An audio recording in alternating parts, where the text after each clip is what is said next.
5 சாப்பாடு வாங்கி எது பெஸ்டா இருக்கோ அதை சாப்பிடுவீங்களா? அப்படி இல்ல சாமி. நான் வந்து இப்ப ஆந்திரா ஆசிரமம் இருக்கு இல்லைங்களா, ரெகுலரா சாப்பிடுவேன். அங்க போய் மோர் சாப்பாடு, ரசம் சாப்பாடு, சாம்பார் சாப்பாடு எல்லாம் கலந்து கொடுப்பாங்க. அது சாப்பிட்டு முடிச்சாச்சு. இப்போ நைட்டு தான் நான் கடையில் இட்லி வாங்கி சாப்பிடுவேன். 24 மணி நேரத்தை ஓட்டுறது ரொம்ப கஷ்டமா?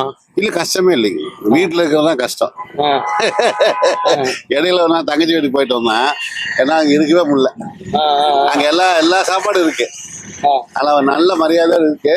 ஆனா வந்து என்ன சாப்பிடுறது ஜெயில இருக்கிற மாதிரி இருக்கு.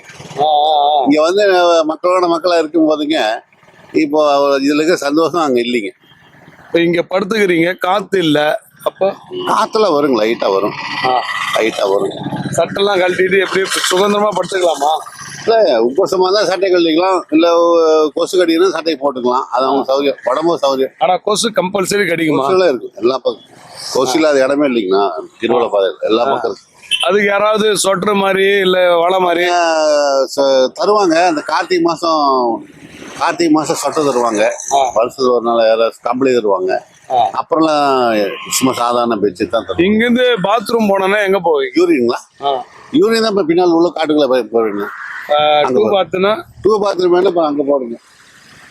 ரெண்டு இடத்துல உட்கார கூடாதா?